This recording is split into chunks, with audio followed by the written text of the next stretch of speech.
Hai sahabat peta, kali ini kita akan membahas perkembangan GIS di bidang pertanian dan tantangan dan keterbatasan GIS dalam pertanian. Perkembangan GIS di bidang pertanian. Pertama, kemajuan dalam teknologi penginderaan jauh dan pencitraan. Salah satu tren terpenting dalam SIG adalah kemajuan teknologi penginderaan dan pencitraan jarak jauh. Teknologi ini memungkinkan pengumpulan data beresolusi tinggi tentang permukaan bumi yang dapat digunakan untuk membuat peta dan model terperinci. Data ini dapat digunakan untuk melacak pertumbuhan tanaman, mengidentifikasi hama dan penyakit, serta memantau kondisi tanah. Kedua, integrasi dengan Internet of Things IoT dan kecerdasan buatan AI.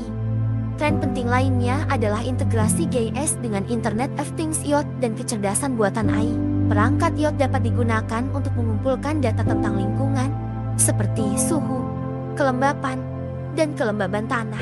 Data ini dapat digunakan untuk membuat peta dan model waktu nyata yang dapat digunakan untuk membuat keputusan tentang pengelolaan tanaman. AI dapat digunakan untuk menganalisis data ini dan mengidentifikasi pola yang dapat digunakan untuk meningkatkan hasil panen.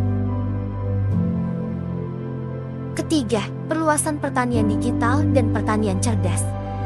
Penggunaan GIS dalam pertanian kemungkinan akan meluas dalam beberapa tahun mendatang karena pertanian digital dan pertanian cerdas menjadi lebih umum. Pertanian digital adalah penggunaan teknologi untuk mengelola pertanian secara lebih efisien. Pertanian cerdas adalah penggunaan teknologi untuk meningkatkan hasil panen dan mengurangi biaya. GIS dapat digunakan untuk mendukung pertanian digital dan pertanian cerdas dengan menyediakan akses data bagi petani yang dapat digunakan untuk membuat keputusan yang lebih baik tentang pengelolaan panen. Tantangan dan keterbatasan GIS dalam pertanian. Pertama, biaya dan aksesibilitas teknologi. Salah satu tantangan terbesar dalam penggunaan GIS di bidang pertanian adalah biaya teknologinya. Perangkat lunak dan perangkat keras GIS bisa mahal, dan tidak semua petani memiliki sumber daya keuangan untuk berinvestasi di dalamnya. Selain itu, teknologi GIS bisa rumit dan sulit digunakan, dan tidak semua petani memiliki waktu atau keahlian untuk mempelajari cara menggunakannya. Kedua, kualitas dan integrasi data. Tantangan lain dalam penggunaan GIS di bidang pertanian adalah kualitas datanya. Pengumpulan data GIS bisa mahal, dan tidak semua data akurat atau terkini. Selain itu, data GIS bisa sulit diintegrasikan dengan jenis data lain, seperti data hasil panen atau data cuaca.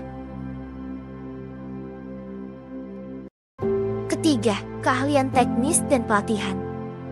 Teknologi GIS bisa jadi rumit dan sulit digunakan. Hal ini mengharuskan petani memiliki tingkat keahlian teknis tertentu agar dapat menggunakan GIS secara efektif. Selain itu, petani perlu dilatih tentang cara menggunakan teknologi GIS agar dapat memanfaatkannya secara maksimal. Meskipun menghadapi berbagai tantangan ini, GIS merupakan perangkat yang ampuh yang dapat digunakan untuk meningkatkan pertanian dalam berbagai cara. Dengan menggunakan GIS, petani dapat meningkatkan hasil panen, mengurangi biaya, dan melindungi lingkungan. Tantangan dan keterbatasan GIS dalam pertanian semakin berkurang, dan GIS menjadi perangkat yang lebih mudah diakses dan efektif bagi petani. Terima kasih sahabat peta.